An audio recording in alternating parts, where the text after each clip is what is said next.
So I'm here with actress, producer, model Diane Franklin. Thank you for joining me. Oh my gosh, Ryan, it has been too long.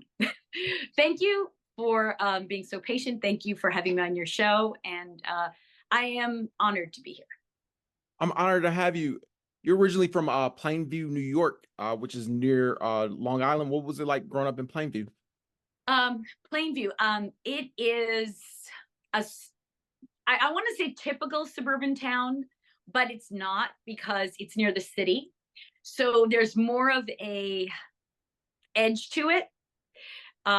Growing up, there was a lot of ethnicity, different ethnic groups. Um, it was an hour from New York. So when you were living there, it was like a lot of people would go into New York, come back. So it had they say sometimes in the suburbs people want to be like in the city. There was like a lot of people who really liked the city life, and but they couldn't afford to live in the city, so they lived in the suburbs. So it was a feeling, I think, that for me, I know, going to New York and acting and doing that as a young child, all I knew that I was really happy that it was so close. I always wished I had lived in New York, but it was called Plainview, and Plainview was just I know that when my parents first moved there, there was nothing there. It was like farmland, and they built on it. So it was the early development of the area.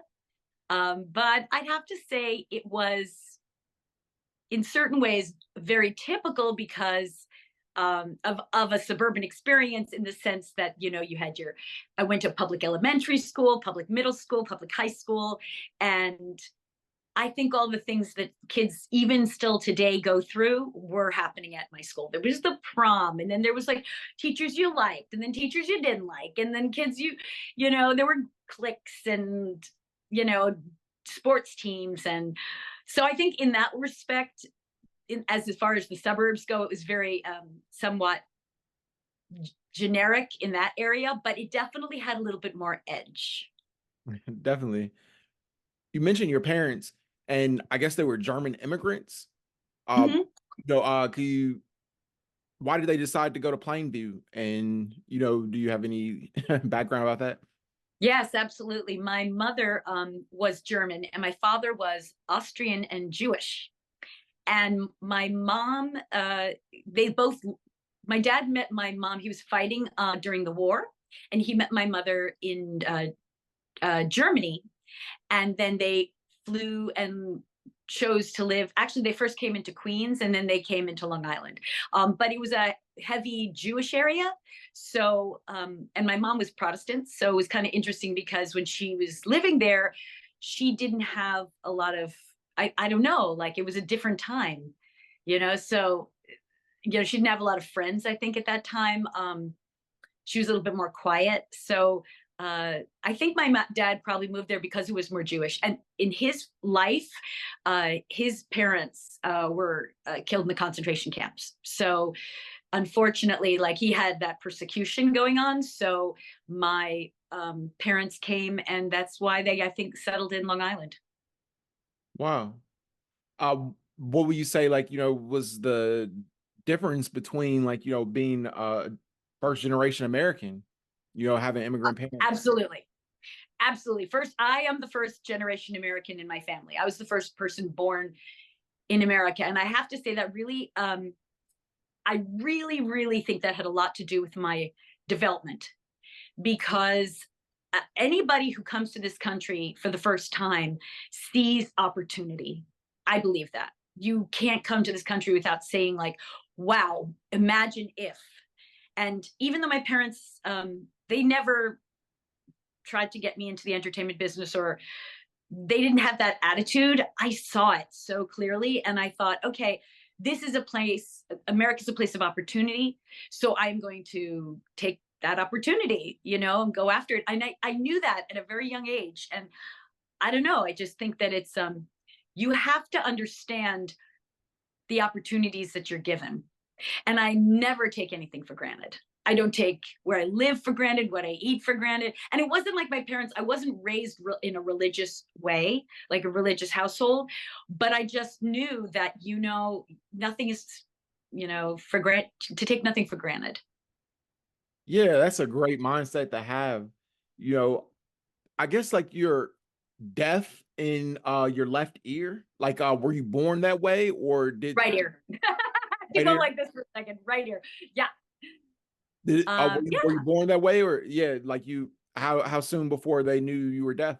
Did it Good question. I think we figured it out when I was like 4. We had a split level house, and up until then, I mean, if your child can hear, they can hear. You can't tell that, you know, when they're really little. But we had a split level house, so my mom would be upstairs, and she'd call me, and I'd run downstairs, or they would be standing right next to me saying, "Diane, Diane," and if there was a loud sound on the other side, like a dishwasher or some music or something, I wouldn't turn around. I would just be like, dum, dum, dum, dum. And they knew that something was up. And so it wasn't until I was about 4 years old that we figured it out. So I don't know if it was from birth. I don't know if it was from an accident of falling off a swing. That was told to me once that perhaps happened, but, or maybe even, an ear infection, sometimes things like that happen. But in my case, the nerve is dead. So they couldn't repair it. And if I had I was thought, oh, maybe a hearing aid might be kind of interesting and try that, but it doesn't work because the other ear I have hears very well, so it distorts it. So that's the last I ventured into that. Although today maybe there's things to do, but I've basically gotten used to it. So I just kind of I adapt. I adapted, and I think again, all the things that have happened to me in my life that have been difficult have made me a stronger person and a better person. It's given me empathy. And the hearing thing, I have to say, is a very unusual situation because, people, if you're deaf, you're deaf. And if you can hear, you don't understand how difficult it is to hear from one ear. So for me, I was always compensating. Like I could never relax in the back of a car. I'd have to lean forward to hear. Or, if someone's talking to me, I'd tilt my head to hear, and they might think, oh, she's a little dim, she doesn't quite understand. Because I'm like, you know um but I'm just trying to hear. So or maybe I'm looking at someone in the eyes, because I'm trying to get all their information. So it's there's certain things about a disability that if you have one, and if you're certainly a child and you have one, you will compensate, um to because you think you're like everyone else, and you don't know that other people don't have to deal with things, so you try to compensate. So but I never was of the attitude like this is unfair and I should be able to hear. And I just I'm kind of like the little train that could, or something, like the person who just keeps going and moving forward. definitely. When did you start your acting career? Well, I wanted to act at 4 years old. I really knew. I mean, that's kind of a strange thing, but I was watching TV, and that was my medium that was in front of me. My parents didn't take me to the theater. Like obviously, a little kid, there were no movies back then where you could go and really watch anything. It was only television, and even then, weren't kid shows. There were TV shows and Lawrence Welk show, and so there were these shows that eventually came on TV, which were like That Girl, Bewitched, Petticoat Junction. There were like all these like kind of sitcom kind of shows. Gilligan's Island, I think, came. And when I saw the shows, a lot of the girls on TV were blonde. And Marlo Thomas, who had dark hair at the time, she had high energy, kind of like me. So when I saw her, I really identified with her. And that is, I think, what started the whole thing. And my parents weren't going to take me on auditions. They didn't even know what an audition was. They didn't have any. They would talk like this, and they would like, I don't understand this child. Why she wants to do this, but they will take her to an agent with tea. And when they took me to an agency, I don't even know who it was. I don't even know if it was legit. But the agent said, her hair's too short and curly. She needs to have it grow out, straighten it, and then we can see her. So I said, okay. I mean, to me, that was like, that's all I have to do is straighten my hair and come. So like, that's that easy. So and they said, keep doing acting and stuff. So I was involved in school plays and productions, and I just didn't give up. And I took dance and singing, and I didn't forget that. So when I hit 10 years old, I was like, okay, I'm ready to go. My hair's long enough. Let's do this. And my parents were like, oh, okay. So it really had to do with my drive and my reminder that I still wanted to do it. And I think that, when you're a parent and your child keeps asking, then it's something, they're willing to deal with it, and to, and I stuck in there, I maybe at school plays, or so I didn't get the lead, or I didn't get that, but I still stuck in there. And that really shows you, if you have a kid, that your kid is emotionally sort of more ready to do it. Because in acting, you are going to do leads, and you're going to lead and follow. You're going to be the lead, and you're going to be ensemble, and you're going to be lead again. You're going to be a smaller part, and you have to be prepared for that. People say rejection, but I'm going to just say lifestyle. We just keep putting stuff out there, and eventually something will click with your effort, but it's not going to, always say, a person puts out something and they want to be that, but the world might not be ready for you. And so if you keep putting out there, eventually the world will be ready for you. So my break came when I was 10. My hair is straighter. And I auditioned, and I did modeling and commercials. I did voiceover. I did theater, professional theater. I did soap opera. But my time didn't come until 1980. Wow. So 1980 was the time where the world was ready for change. And I was the change, which was fortunate. Definitely. And would you say your big break was As the World Turns? As the World Turns was a break for me to learn how to handle learning dialogue a lot. It was good training, but my real break was the film The Last American Virgin. As your Because, role was Karen. yeah, because that was the first film. First of all, that my hair was dark and curly in that film. That was such an ethnic look. And at the time, that was just not happening. Again, like I told you, for basically 10 years, I was straightening my hair and pulling it back. And it just, I tried to be what the business said I should be.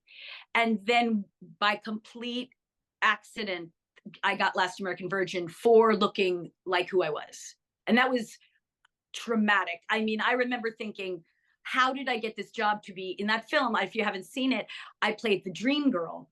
But up until that point, the dream girl was like, it was like more like the girl from the Brady Bunch, Maureen McCormick, I think it is, or it was Farrah Fawcett, or it was just a different look. And here I am, this ethnic looking, dark haired, curly haired girl. And I was the dream girl in the movie, the girl that guys were like, the guy fell in love with. And that was so unusual. And I wrote it in the press kit. I mean, I remember saying, I don't even understand how this happened, but it was just the timing. And, I always say, like, when you are working on something and you're preparing, you prep. And so many actors, they look at themselves and they go, what's wrong with me? What's wrong with me? I guess it's my problem. I guess I'm not good enough. I'm tall enough, short enough, fat enough, skinny enough. They go through this whole thing. And truly it is just getting to know yourself and doing your best work all the time and learn on the way. And then when you get your time, it hits. So what happened when I got that film from Last American Virgin, I got lead after lead after lead. And if I didn't have those 9 years to prep, to know how to handle myself with people, to know how to create characters, to know how to memorize lines or be on set or have, a professional protocol, I would never have been able to handle that. I mean, literally at a time where like no leads all of a sudden, and keep your hair curly, keep your look. And I'm like, what is happening? So yeah, isn't life is sometimes a big shock. You don't expect it. Yeah, life be life. And I know you attended New York University for a year. What was the decision that made you, like, was it getting casted like, in the last American version, or was it like, that led to you dropping out and pursuing your career professionally? What happened for me was I went to NYU, and first of all, by the way, I did not major in theater. I majored in biochemistry and general studies, and I just was because I was paying for my education, and so my feeling was I knew that I could get training outside to study acting from professional coaches who train. Because if you really want to be a serious actor, you really got to train with people who are professional coaches. They know what to do. College is a different experience. I mean, you make connections at college, but it's not necessarily going to give you that one-on-one attention that you need. And there's a certain and sort of you gotta get into the business aspect of it. But so for me, I paid for my own college education with the money that I made all those years growing up. And because my parents would never been able to afford college, but I felt like it was I know this is weird. I felt like it was an American experience that I wanted to understand. Like I felt like if you're American, you should be able to understand what college is, because people talk about it and people act like you play characters from college. And I thought, I need that experience. Even if I don't finish, I need to know what that's about, you know? So I saved my money. I went to college and I got Last American Virgin, and they flew me to Los Angeles and I shot it. And then I came back and I tried to continue school. I signed up for another, more semesters. And at that point, I got Amityville Part 2. Wow. And that film took me out again. And I thought, oh, wow, how am I going to do this? Like, I just can't go. I can't do it. So my intention was to keep going back. But then after that, I got an ABC pilot and I got a series, and I just kept working. And I thought, no, I can't go back to school now. I must continue this opportunity. Opportunities don't come all the time. Your time comes, you have to take it. I mean, you don't have to, but it won't wait and it won't come back, So you gotta go after it. And the interesting part for me was that later on in my career, like I went back to school and I finished my degree. Right. And I got an English degree, and I got a credential, and I'm a teacher. And it was just sort of like, it didn't change my interest. It was just the timing, So I feel like you got, basically this life. So every minute counts, everything matters. Your time, where you spend your time is valuable, how you spend your time is valuable because you're valuable, you matter. So if you don't value yourself, then how, you can't expect other people to value you the way you want to be valued. Only you can do it. Do you know what I mean? Yeah. That makes yeah. And you get treated how you value yourself. Because if you don't treat yourself well, how can you expect others to treat you well? You must teach people, this is what I can do, this is what I can't. And that's, part of the self-esteem. I do believe working hard and paying your dues gives you confidence. And that confidence will then therefore lead to, people relying on you to do things. But you need to show people what you can do. Most definitely. And you have a career of doing that. You mentioned the film Amityville 2, The Possession, and you played Patricia Montelli. Can you talk about like, some of your fondest memories of being in like, a classic horror film? Oh, horror films are so wonderful and they're so exciting, and I highly recommend them. I highly recommend anyone who wants to be an actor to either do extra work in it or just get on the set. It is a fascinating world, because once you realize that horror is not, it's the behind the scenes is so interesting. Right. And the use of music and background and sounds and language and emotion and it just all coming together. I knew that I wanted to do a horror film when I did Amityville Part 2. I knew that I had to do at least one. When I was growing up in the 80s, though, it was not considered, you know, it wasn't considered highbrow.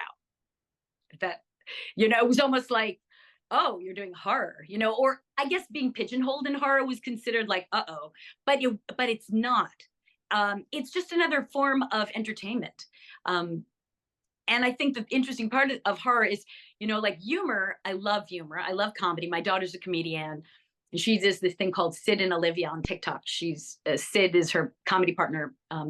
And but comedy is regional. Like some people in one country will think this kind of humor is funny, another is funny, or even within the United States, people might think it's, something's funny and other people don't think it's funny.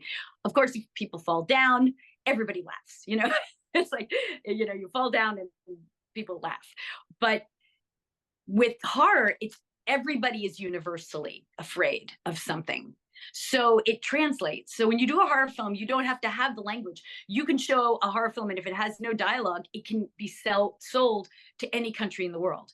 So, and I think horror films also get us practice in how to deal with the real world.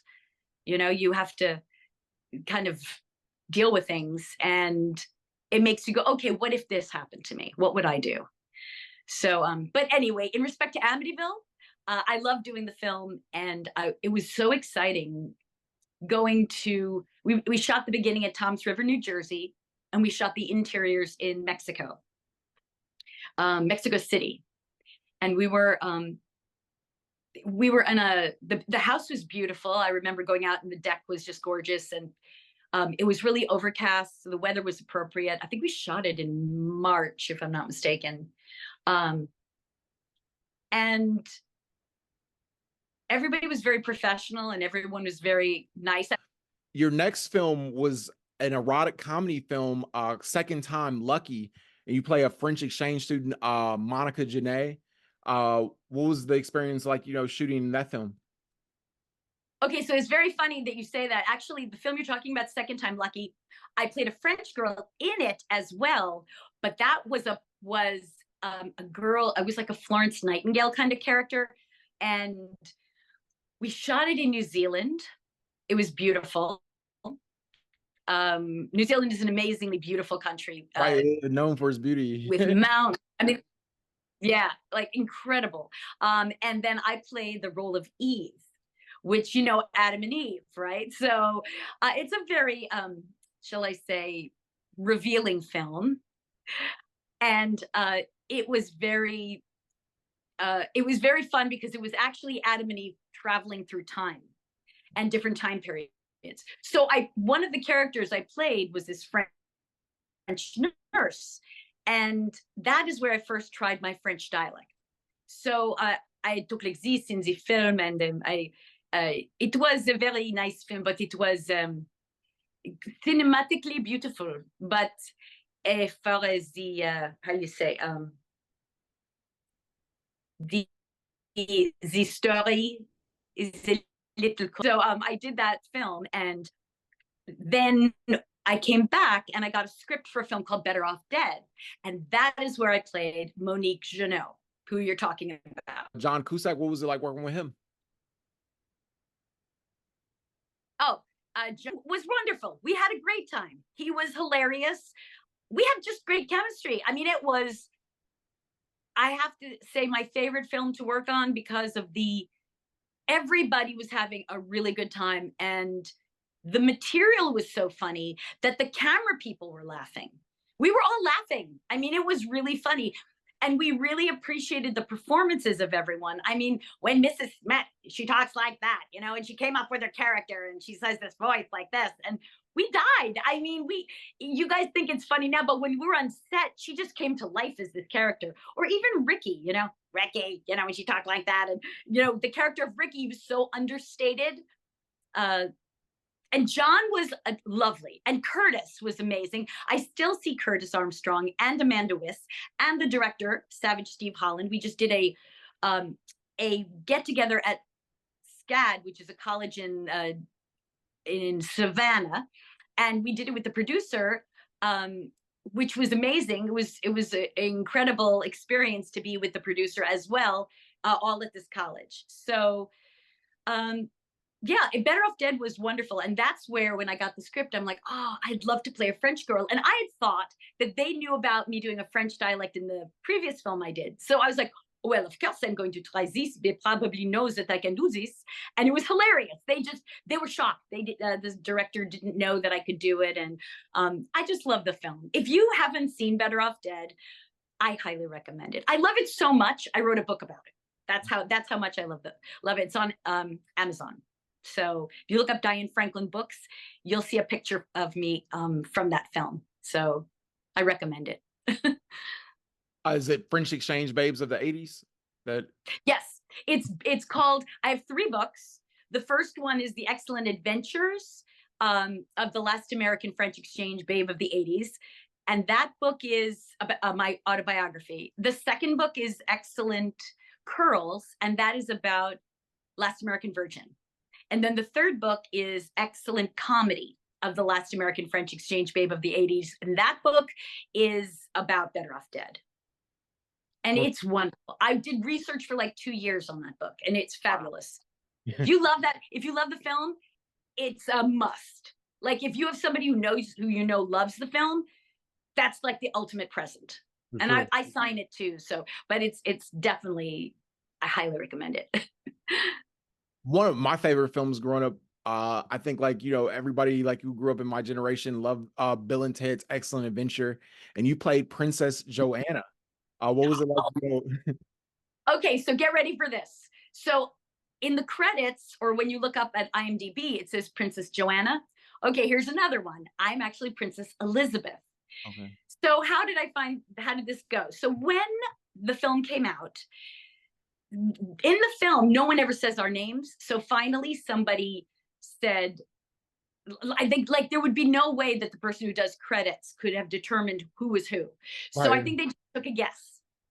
So when I saw the film and I saw that my credit was Joanna, I was like, all right, I guess I'll sign autographs Joanna, because I figured that was what it was and I wasn't going to change. So I signed autographs Joanna when I went to conventions. And now those are valuable. So what happened was, then I went to, then they came out with Bill and Ted's 2, The Bogus Adventure. And that one, my character was Princess, they had another girl play it, but that was Princess Elizabeth. So I thought, well, I remembered my script saying Elizabeth, but I'm not going to make a big deal about it, whatever. And then when they made the third one, I finally asked the writer, I said, okay, what's the deal? Am I Princess Elizabeth or Joanna? She said, Diane, Elizabeth has always been with Ted. That's it. So I was like, oh, okay, now I guess I better assign them Elizabeth. So I'm like backing up going, so it's funny. So now I have Princess, so it's Princess Elizabeth, but that's the story I have to say about it. I now I'm just writing that, and whatever histories, they have to go back in history and change the credits. I think that's what they have to do. Somebody has to time travel and go and change those credits. You've had an amazing career. You've done a lot. Like, in 2023, you played Danielle in Waking Nightmare, which is an independent horror film. Can you talk about, like, just like the importance of, like, you mentioned it earlier about, like, not taking rejection, personally, and, some of the hardships that you've overcome, to sustain your career. Well, what happened for me was I acted starting when I was 10. And by the time I got to 30, the 80s were done. And now was the generation for the next group of actors who will be the next, decade of actors. So for me, when I was acting in that time, that's when I went, okay, if this is a break, sort of like from the entertainment business, because look, I could have stayed in acting, but it wasn't my time. So I pulled back, because you feel it, like, not that I didn't want to act. I did some jobs in the 90s, but that was the time where I decided I'm going to have a family. So I got married. I had my kids. I raised my kids by myself. Like, I mean, as far as, I with my husband, but I'm saying, like, I didn't have a nanny or someone taking care of my kids. I have kids, I want to raise them. That's my thing. So then I really would not have gotten back into the business, but my daughter started making movies on her computer. And because she got back into it, she needed actors in it. So I was like, okay, you want me to play the mom or whatever character. So I wound up playing the mother in her films. And from that, I got involved in conventions, and then I don't know, it just sort of snowballed. I wasn't even something that I intentionally did. But and then I started writing my book, and I thought, I wonder if anybody really knows who I am, and if they are, well, I even made like this book. I made maybe, I don't know, maybe 20 of them or so, maybe 50 or 20, but I made these hardcover books. And I thought, I wonder if anyone's even interested in my career. And they were like handmade, and I like sold them. I gave them to people. And people wanted to buy them. Like, they were really interested. So I went, oh, I guess I do have some people who do remember my work, because I never did publicity when I was growing up. I only just did my work. I didn't hire a publicist. So if you know me, it's from the work you've seen. It's not from somebody, like, it's not from a magazine or anything. So then when I did more films, somebody asked me to do this film, Waking Nightmare, and they gave me the script. And I thought, oh, wow, this is such a juicy part. I mean, it is really good. And I thought, no one's ever seen me like this.